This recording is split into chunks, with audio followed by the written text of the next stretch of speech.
Advertí a mi papá millonario sobre la mujer con la que quería casarse y sus hijos, quienes tenían un pasado turbio, me llamó celoso y les entregó toda su fortuna. Ahora llegó a mi puerta sin nada y pidiendo ayuda. Tengo 31 años y para los que se imaginan la vida fácil de los hijos de papás ricos en Estados Unidos, voy a romperles la ilusión. De hecho, durante años me esforcé por no depender ni un centavo de él porque, bueno, tener plata no salva a nadie de tomar decisiones absurdas, y creo que mi historia lo deja clarísimo. Desde siempre, lo de mi familia fue más una guerra fría silenciosa que otra cosa, como si todos fingieran que no pasa nada mientras se van acumulando los escombros. Mi mamá es profesora en una escuela pública en las afueras de Nueva York, viene de una familia de migrantes que llegaron sin nada, y que siempre han tenido el orgullo de ganarse todo con trabajo duro. Ella y mi papá se conocieron cuando él estaba de visita en un curso de idiomas en Europa, cosas de ricos aburridos, supongo. Se enamoraron rápido, y cuando volvieron a Estados Unidos, mis abuelos paternos pusieron el grito en el cielo porque no soportaban que mi mamá fuera normal. Ellos siempre han sido de esos que creen que el dinero te hace especial, y si te mezclas con alguien fuera de su círculo, lo ven casi como una traición. Para no hacer esto demasiado largo, después de meses de comentarios pasivo-agresivos, indirectas y exclusiones, mi mamá terminó cediendo y se separó de mi papá cuando yo tenía 6 años. Me quedé a vivir con ella en un apartamento viejo que olía a humedad, pero para mí era mucho más hogar que la mansión donde sentía que estorbaba. La custodia fue un circo, abogados y peleas por todos lados, pero al final el juez decidió que yo vería a mi papá 2 fines de semana al mes y vacaciones de verano. Suena bonito en el papel, pero en la práctica, él casi nunca cumplía. Podía ir semanas sin saber de él. Recuerdo que durante años tenía la costumbre de mirar el teléfono fijo esperando una llamada, pero casi siempre solo escuchaba el tono vacío. Las pocas veces que me recogía, era incómodo. Me llevaba a comer a restaurantes caros donde la gente hablaba de cosas que no entendía, mientras él estaba pegado al teléfono, más pendiente de negocios que de lo que yo tenía para contarle. Al crecer, aprendí a no esperar demasiado. Mi mamá, mientras tanto, nunca habló mal de él frente a mí. Supongo que eso me salvó de odiarlo por completo. Siempre intentó ser ambos padres a la vez, trabajando jornadas dobles para que nunca me faltara nada básico. Si no fuera por ella, no habría terminado ni la secundaria, mucho menos soñado con la universidad. Y aunque no era fácil, entre trabajos de medio tiempo y becas, logré entrar a una universidad decente en Boston. Pero la verdadera historia, la que aún no termino de procesar, empieza cuando mi papá, a los 57 años, decidió buscar el amor en aplicaciones de cita. Sí, así como lo leen. Un tipo que nunca pudo mantener una relación estable en su vida, de repente, aparece un día contándome por WhatsApp, porque no se digna a llamar, que conoció a alguien increíble en Internet, una mujer de Europa del Este con 2 hijos adolescentes y una historia digna de telenovela, viuda, luchadora, sueños de empezar de cero. Él se emocionó como si fuera un adolescente, me mandó fotos con filtros ridículos y todo. Desde el inicio, algo no me cuadraba. No porque fuera extranjera ni por los prejuicios que seguro mi familia tenía, de hecho, mi abuela seguía convencida de que cualquier mujer menor de 50 y sin familia en Estados Unidos era una buscadora de fortunas, sino porque todo era demasiado perfecto y rápido. Un mes después de conocerla, ya hablaban de boda. Mi papá estaba en modo rebeldía adolescente, ignorando cualquier comentario sensato. Se me ocurrió buscar su nombre en Google, porque uno ya vive paranoico y porque trabajo en ciberseguridad, y ahí fue donde saltaron las alarmas. Resulta que la supuesta viuda había tenido problemas legales en Polonia por fraude con tarjetas, y según foros que encontré, tenía una habilidad especial para aparecer y desaparecer con el dinero de tipos mayores. Tenía fotos en Facebook con otros novios en diferentes países. O sea, no era necesario ser Sherlock para notar el patrón. Obvio, cuando traté de advertirle, se lo tomó pésimo. Me soltó la típica de estás celoso porque por fin soy feliz, como si mi único interés fuera arruinarle la fiesta. Intenté mostrarle las páginas, pero ni siquiera las miró. Me cortó con un no quiero escuchar más. Me dejó claro que no quería que me metiera en su vida y que lo que hiciera con su plata no era asunto mío. Y aquí, no se trata de herencia ni de plata. Era el miedo de ver a alguien caer en una trampa tan obvia, sobre todo porque, a pesar de todo, seguía siendo mi papá. Durante meses, el tema fue un tabú. Él y su novia se casaron en Las Vegas, solo ellos y los hijos de ella. La familia de mi papá, obvio, hizo el show habitual de indignación, pero nadie movió un dedo. Yo me enteré por una foto en Instagram donde todos parecían incómodos, menos ella y sus hijos. Después de la boda, me alejé lo más que pude, centrándome en mi carrera y en mi propia vida. No quería drama, ni malos ratos, ni volver a discutir con alguien que había decidido taparse los ojos. Pasaron algunos meses desde esa boda express, y mientras todo el mundo en la familia parecía resignarse a la idea de que mi papá estaba oficialmente fuera de la realidad, yo opté por la distancia. Era más fácil fingir que no me afectaba y ocuparme de mis propios asuntos. Pero es imposible no enterarte de los chismes cuando tu familia tiene más redes de WhatsApp que cualquier empresa seria. Mi abuela no perdía oportunidad para soltar comentarios sarcásticos sobre la mujercita europea, y mi tía, la única que seguía hablando con mi papá de vez en cuando, me enviaba capturas de pantalla de conversaciones en las que él contaba maravillas de su nueva vida, sus viajes, las compras, los hijos de ella luciendo relojes caros y subiendo historias en Instagram desde habitaciones de hoteles que jamás podría pagar con un trabajo normal.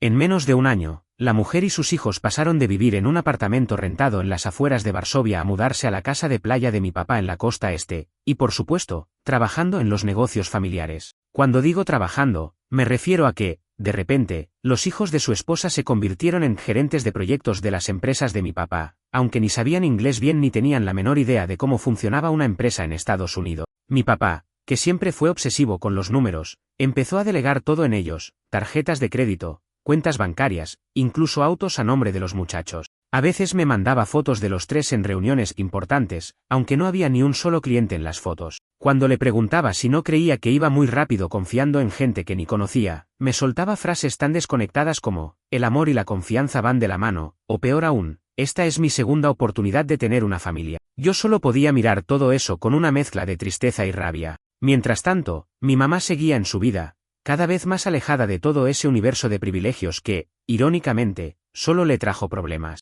A veces hablábamos del tema, pero noté que, aunque fingía indiferencia, le dolía ver cómo me afectaba a mí la distancia con mi papá. Yo le aseguraba que estaba bien, que la familia que ella me dio era suficiente, pero la verdad es que nunca te acostumbras a sentirte invisible para alguien que se supone debería importarte. Durante ese periodo, me dediqué de lleno a mi trabajo y a mis estudios de posgrado. No tenía tiempo ni cabeza para el drama familiar. Pero la ansiedad nunca desaparece del todo. Las señales de alerta se volvieron imposibles de ignorar cuando mi papá dejó de pagar la manutención de un par de primas menores, hijas de una hermana suya que él siempre había ayudado tras la muerte de su cuñado. Era un tipo de ayuda que daba sin pensarlo, y de repente, dejó de responder mensajes, ignoró correos, y la excusa que dio fue que las cosas estaban ajustadas por la transición de la empresa. La familia empezó a murmurar, a preguntar si todo estaba bien, pero nadie se atrevía a cuestionarlo directamente. Al parecer, todos sabían que si lo enfrentaban, se convertirían en enemigos. Un domingo recibí una llamada de mi tía preguntándome si yo sabía algo, si podía hablar con él. Dije que lo intentaría, aunque por dentro sabía que sería inútil. Ese mismo día decidí escribirle, pero antes de enviar el mensaje, entré a ver su perfil en Facebook y noté que estaba completamente cambiado, ya casi no había fotos conmigo o con mi mamá, solo de su nueva familia. Fotos de cenas lujosas, selfies en yates, brindis con champán. Todo parecía tan forzado, tan falso. Le escribí un mensaje largo, sincero, tratando de no sonar acusador. Le pregunté cómo estaba, si necesitaba ayuda, si había considerado hacer una auditoría interna de las cuentas. Sin mencionar directamente lo que descubrí, le sugerí que sería bueno revisar con calma en quién confiaba el dinero. La respuesta fue inmediata, seca y cortante: te agradezco tu preocupación, pero ya no eres parte de estas decisiones. Todo está bajo control. Espero que puedas alegrarte por mi felicidad. Leí esa frase una y otra vez. Era como si quisiera dejar claro que ya no tenía ningún espacio en su vida, como si protegerlo de un posible desastre financiero fuera. Los siguientes meses fueron una especie de limbo. La vida siguió, como suele pasar, y a veces uno se engaña creyendo que los problemas familiares terminan por aburrirse y se van solos. No es así, obviamente. Pero cuando no tienes contacto directo, todo se siente como si estuviera pasando en otro universo, uno del que solo recibes rumores distorsionados. Me volví casi un espectador accidental de la caída lenta de mi papá. La familia paterna, siempre tan orgullosa y reservada, optó por no hablar del tema. En vez de enfrentar lo que pasaba, se refugiaban en la negación o en frases cómodas como bueno, él sabrá lo que hace con su vida. Nadie quería admitir que el genio de los negocios se estaba hundiendo y no era por la economía ni por el mercado, sino por una confianza ciega en gente que lo veía como una mina de oro. Una tarde, mientras trabajaba desde casa, ya instalado en mi pequeño apartamento de Boston, recibí una llamada inesperada de un número que no tenía registrado. Dudé en contestar, pero lo hice casi por inercia. Era el gerente de uno de los bancos donde mi papá solía tener cuentas. El tipo fue directo, nada de rodeos. Quería saber si tenía contacto con él, porque llevaban meses intentando ubicarlo por algunas irregularidades y la falta de respuesta respecto a unas transferencias grandes y ciertos pagos pendientes. La llamada se puso incómoda rápido. Yo no era responsable de nada, pero mi apellido y mi pasado con mi papá aparecían en documentos viejos de las empresas. Me preguntó si podía contactarlo y pedirle que, por lo menos, devolviera la llamada. Respondí que haría lo posible, aunque era pura cortesía. Colgué y sentí un nudo en el estómago. Por primera vez tuve miedo de lo que podía pasar, miedo de que el desastre no fuera solo emocional o familiar, sino que terminara salpicando a todo. Ese día, después de pensarlo mucho, llamé a mi mamá. No porque pudiera hacer algo, pero sentía que era mejor que estuviera enterada antes de que la bomba explotara. Su reacción fue una mezcla de preocupación y resignación. Lo había visto venir desde el principio y no era la primera vez que me veía intentando salvar una relación que nunca fue recíproca. Me preguntó si creía que debía contactar a un abogado, por si acaso. Le dije que sí, aunque en el fondo sabía que ni ella ni yo teníamos nada que ver con los negocios actuales de mi papá, pero ya no confiaba en que la cosa no se iba a salir de control. Esa noche no pude dormir bien. Me quedé pensando en todas las señales que él ignoró, en las advertencias que nunca quiso escuchar, en lo rápido que entregó el control de su vida a gente que solo lo veía como una cuenta bancaria con patas. Recordé el mail de aquel antiguo socio, las transferencias, la actitud distante y, sobre todo, esa frialdad con la que me había cortado de su vida. Dolía, pero era una herida vieja, apenas cicatrizada, que se reabría cada tanto con un recordatorio amargo de que, a veces, los padres son solo gente rota haciendo lo que pueden y lo que quieren, aunque eso te deje a la intemperie. Pasaron unas semanas más y la incertidumbre siguió creciendo. Yo intenté mantenerme ocupado, trabajo, pareja, amigos, gimnasio, cualquier cosa para no pensar en el asunto. Pero el tema volvió por la puerta grande cuando, una mañana, un amigo que trabaja en bienes raíces me envió un mensaje: «¿Es tu papá el dueño de la mansión de Greenport?», porque salió a subasta. Al principio pensé que era una broma de mal gusto, pero cuando busqué el anuncio y vi la foto de la casa, la misma donde tantas veces pasé fines de semana incómodos, ahora vacía y con la palabra foreclosure, sentí como si me hubieran vaciado por dentro. El remate era tan frío como cualquier trámite bancario, se vendía todo lo que quedaba dentro, incluidos muebles, electrodomésticos y hasta un par de cuadros viejos que mi papá siempre decía que eran invaluables. Nadie respondía correos ni llamadas al número de contacto de la casa. Los nuevos dueños ni siquiera sabían dónde estaba mi papá.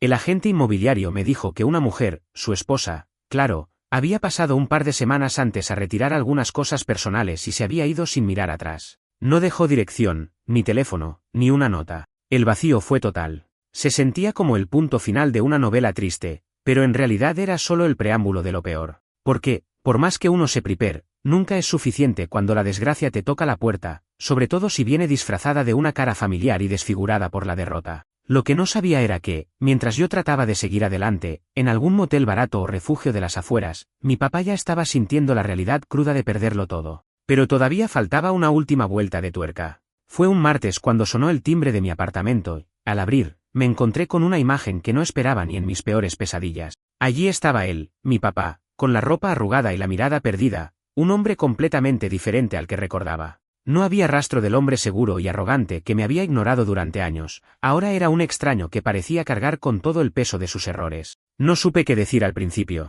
La puerta estaba entreabierta, y sin esperar mucho, lo invité a entrar. Me contó que había intentado ir a la casa de mi mamá, pero ella estaba de viaje con su esposo. Me explicó que, después de perder todo, no tenía a dónde ir y que había preguntado a algunos viejos conocidos por mi dirección. La verdad, el sentimiento era raro, una mezcla de lástima y rencor. ¿Cómo había llegado hasta ahí? ¿Qué se suponía que debía hacer? Lo dejé sentarse en el sofá, todavía con la incertidumbre de qué esperar.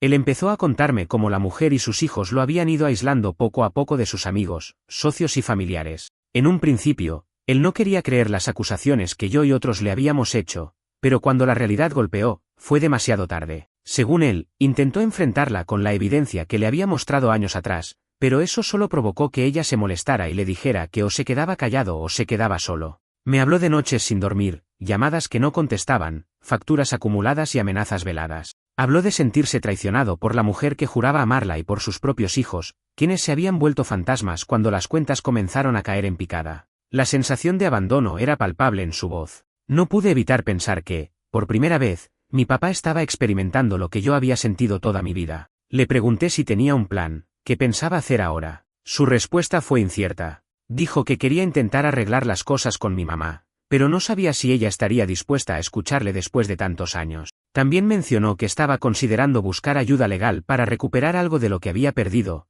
pero que todo parecía demasiado complicado y costoso. Mientras hablaba, vi en sus ojos una mezcla de arrepentimiento y desesperación. Quise decirle tantas cosas, que las decisiones que tomó lo llevaron hasta ahí, que había ignorado mis advertencias y que ahora pagaba el precio, pero también que, a pesar de todo, era mi padre. Sin embargo, las palabras se quedaron atrapadas en mi garganta. Decidí entonces ofrecerle algo de ayuda, pero con condiciones claras. Le dije que podía quedarse unos días en mi apartamento, que podíamos intentar encontrar una solución, pero que no esperaba que fuera un milagro ni que todo volviera a ser como antes. Él aceptó, aunque sabía que ese techo no era suficiente para reparar años de distancia y desconfianza.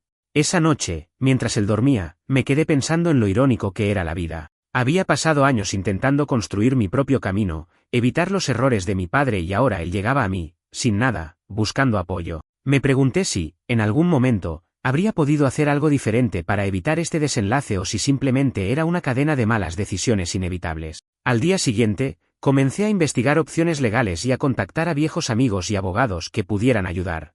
Mientras tanto, hablé con mi mamá para ponerla al tanto de la situación. Aunque estaba sorprendida, decidió que lo mejor era apoyarnos mutuamente y enfrentar este capítulo juntos. Sin embargo, sabía que el camino no sería fácil. La mujer y sus hijos no iban a dejar que él recuperara nada sin luchar, y él mismo estaba lidiando con sus propios fantasmas y errores del pasado. Pero por primera vez en mucho tiempo, sentí que había una posibilidad de reconstruir algo, aunque fuera pequeño. El tiempo dirá si esa posibilidad se convierte en realidad o si simplemente es otro episodio más en esta historia familiar marcada por la traición y la desilusión. Por ahora, solo sé que estoy dispuesto a intentarlo, no por el dinero ni por la herencia, sino porque, a pesar de todo, es mi padre y merece una oportunidad de redención. Después de ese primer día en el que mi papá apareció en mi apartamento como un hombre deshecho, la situación no mejoró tan rápido como uno podría esperar. La realidad es que no basta con un techo temporal y buenas intenciones para solucionar años de abandono, errores y malas decisiones. Entre los dos había un abismo profundo de resentimientos, silencios incómodos y expectativas rotas que parecía imposible salvar de un solo tirón. Los primeros días fueron difíciles. Él se mostraba apesadumbrado, a veces callado, a veces intentando retomar esa conversación que nunca tuvimos. ¿Por qué se alejó? ¿Por qué confió en la mujer equivocada? ¿Por qué decidió que sus nuevos hijos valían más que su propio hijo? Pero también estaba el cansancio físico y emocional de alguien que había perdido casi todo y ahora tenía que enfrentarse a la realidad de no tener un lugar donde llamar hogar. Lo vi buscar en mis libros y en internet información sobre asesoría legal, abogados especializados en casos de fraude y divorcios complicados. Intentaba reunir la poca información que tenía, aunque era evidente que la mujer y sus hijos habían cubierto sus huellas con mucha astucia. Algunos contactos me confirmaron que esta clase de casos suele ser una batalla agotadora y no siempre con final feliz. Mi mamá apareció al poco tiempo, como había prometido, y se quedó con nosotros unos días. Ella nunca se mostró fría o resentida, al contrario, era evidente que sentía pena por la situación, aunque en sus ojos había una mezcla de tristeza y firmeza. Para ella, la prioridad era cuidar de mí y de mi papá, aunque no siempre fuera fácil. Las conversaciones entre los tres fueron tensas, especialmente porque mi papá seguía defendiendo, aunque con menos fuerza, la idea de que la mujer había cambiado. Decía que quizás él también se había equivocado, pero que nadie era perfecto y que merecía una segunda oportunidad. Mi mamá y yo no estábamos de acuerdo. Para nosotros, él había sido víctima de su propia ceguera, y aunque mereciera ayuda, no podía justificar su pasividad ante las advertencias claras. Uno de los momentos más duros fue cuando mi papá empezó a hablar de sus sueños rotos. Me contó que había perdido no solo su dinero, sino también a su familia original, que sentía que había desperdiciado la oportunidad de estar cerca de mí y que, por primera vez, comprendía el dolor que había causado. Su voz se quebraba al admitir que había sido un padre ausente y que ahora se sentía más solo que nunca. Yo escuchaba, intentando no dejarme llevar por el rencor, aunque no era fácil. En el fondo, sabía que esta era una oportunidad para que cambiara, para que tal vez construyéramos algo nuevo, aunque fuera pequeño. Pero también sabía que el camino iba a ser largo y lleno de tropiezos. En paralelo, empecé a investigar con más profundidad a la mujer y a sus hijos. Gracias a algunos contactos y a información pública, logré recopilar un historial de actividades sospechosas, demandas por estafas menores, acusaciones de robo en tiendas, incluso una denuncia por manipulación financiera en otro país. Todo indicaba que la imagen que le habían pintado a mi papá era una fachada bien construida para aprovecharse de su fortuna. Este descubrimiento no hizo más que confirmar mis peores temores. Cuando se lo conté, él no quiso escuchar al principio, pero poco a poco las evidencias comenzaron a hacer mella en su defensa. Lo peor era que, por más que quisiera, ya no tenía control sobre la situación. Sus cuentas estaban vacías o a nombre de terceros, y los documentos que firmó, quizás sin entender completamente, lo habían dejado sin recursos. La incertidumbre se convirtió en una constante. No sabíamos qué pasaría con la propiedad, con las empresas ni con las deudas que empezaban a acumularse. La mujer y sus hijos desaparecieron sin dejar rastro, probablemente para evitar enfrentamientos legales. En medio de todo esto, sentí una mezcla de frustración y responsabilidad. Por un lado, estaba cansado de ser el hijo que siempre tuvo que hacer el trabajo emocional y la investigación para salvar a un padre que no había estado cuando más lo necesitaba. Por otro, sabía que si no intervenía, mi papá se perdería completamente. Empecé a pensar en qué tipo de ayuda podía ofrecerle, no solo legal, sino también emocional. La terapia, los grupos de apoyo, la reconstrucción personal. Sabía que no sería un camino fácil, pero al menos podía intentar que no cayera más. Al mismo tiempo, en mi trabajo y vida personal, intentaba mantener la calma y el equilibrio. Esta situación me había cambiado, me había hecho más cauto, pero también más empático con quienes atraviesan crisis invisibles. La historia seguía abierta, con capítulos que se escribían día a día, entre decisiones difíciles, momentos de reflexión, y sobre todo, la lucha por encontrar un sentido en medio del caos. Después de semanas manejando el caos legal y emocional, empezó a quedar claro que la mujer y sus hijos habían desaparecido para siempre. Habían dejado atrás cuentas vacías, deudas en aumento y una herencia que se esfumaba a cada instante. Los abogados nos advirtieron que era una batalla cuesta arriba, en casos así, donde las personas implicadas han tenido tiempo para borrar pistas y mover activos a nombres falsos, la recuperación de bienes es muy difícil. Pero mi papá, a pesar del golpe, estaba decidido a no rendirse. Me sorprendió ver cómo, después de tantos años de ignorar la realidad y las advertencias, ahora intentaba hacerse cargo de sus errores con una determinación que nunca había mostrado. A veces nos sentábamos por horas en la sala, revisando papeles, llamadas a bancos, y redactando documentos. Era un hombre distinto, más humilde, más sincero. Admitía sus fallos sin adornos ni excusas, y eso, aunque doloroso, también me permitió entenderlo de otra manera. Durante este proceso, empecé a notar que la relación entre nosotros se transformaba. Ya no era solo el hijo resentido ni el padre distante, éramos dos adultos lidiando con una tormenta que ninguno había querido enfrentar antes. La conversación dejó de ser sobre rencores y pasó a ser sobre planes, aprendizajes y futuros inciertos. Por primera vez, sentí que realmente podía conocer a mi padre sin filtros ni pretensiones. Sin embargo, la tristeza seguía ahí, latente.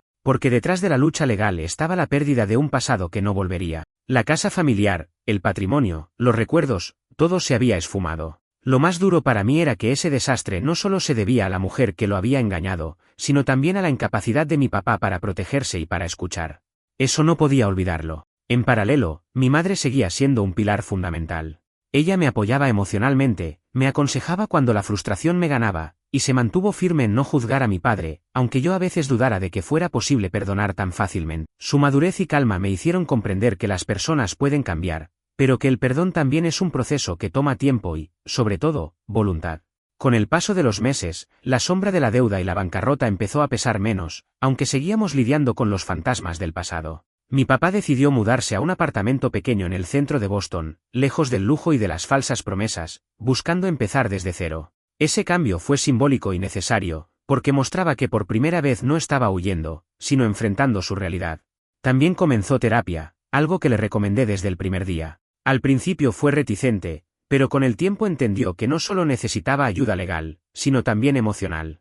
Esa mezcla de psicólogo y consejero le permitió abrirse y reflexionar sobre sus decisiones, sus miedos y la relación rota conmigo. En alguna de esas sesiones, me confesó que sentía que había fallado no solo como padre, sino como hombre, y que quería aprovechar esta segunda oportunidad para hacer las cosas bien. Mientras tanto, yo seguía en mi trabajo y mi vida, intentando no dejar que todo lo que pasó me definiera. Aprendí que, aunque uno no puede elegir a la familia que le toca, sí puede decidir cómo enfrentar las heridas que dejan. Empecé a dejar atrás el resentimiento para buscar una relación nueva, aunque fuera imperfecta, con mi papá.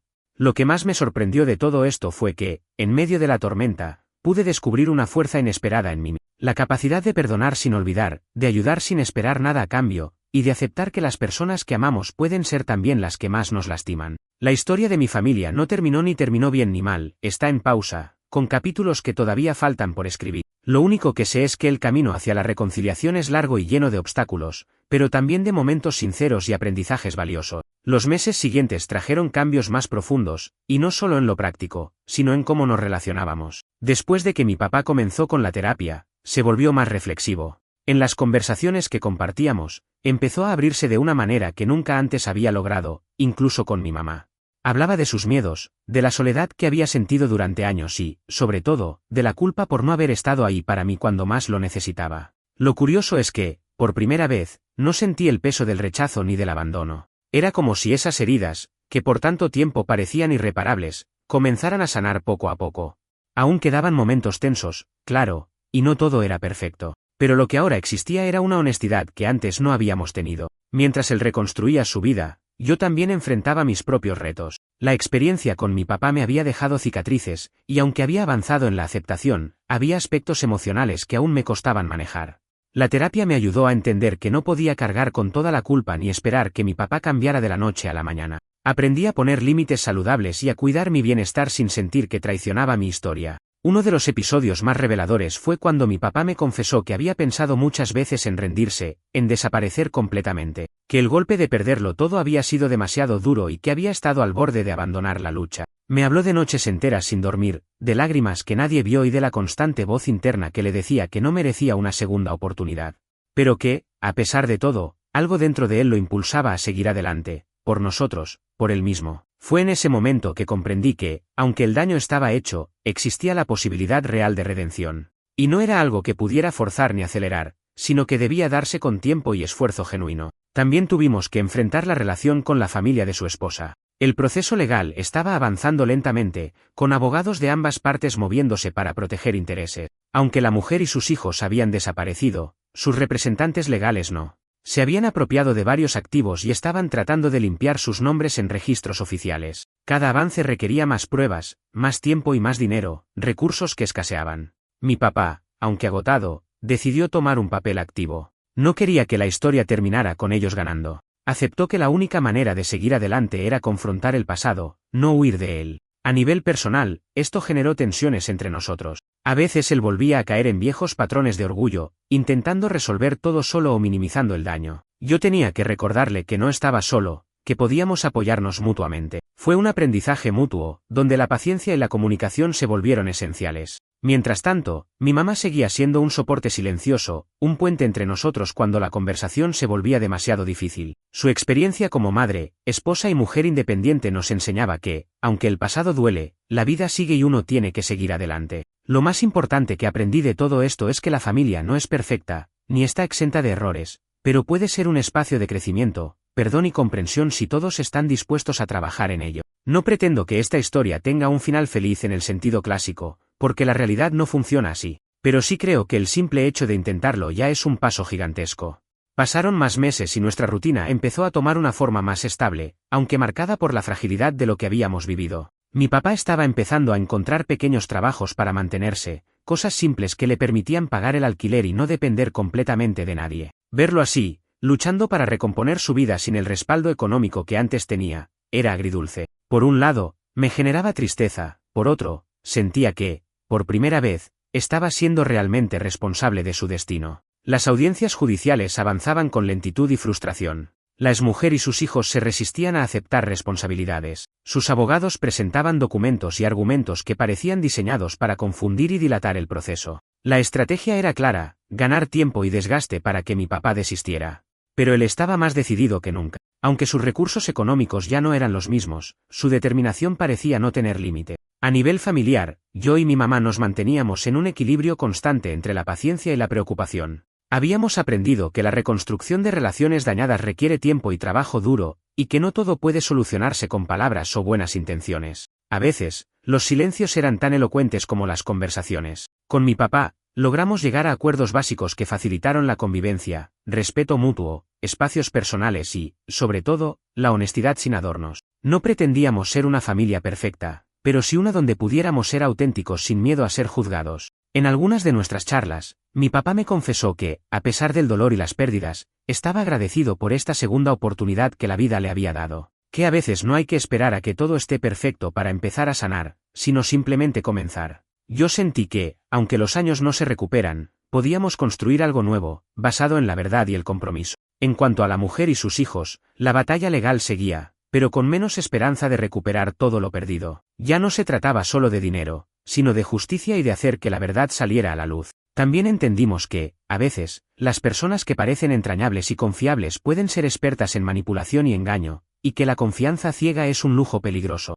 Por mi parte, aprendí a soltar la necesidad de controlar todo, a aceptar que algunas cosas escapan de nuestro alcance y que la paz no siempre viene del exterior, sino de la aceptación interna. Seguí con mi vida, mi trabajo y mi círculo cercano, pero con la certeza de que, aunque la familia pueda romperse, también puede rehacerse, aunque sea de una manera diferente a la que uno soñó. Si algo rescato de todo esto es que, más allá de las heridas, los errores y las traiciones, existe la posibilidad de redimirnos a nosotros mismos y a nuestras relaciones, siempre que estemos dispuestos a enfrentar la verdad, sin miedo y sin máscaras.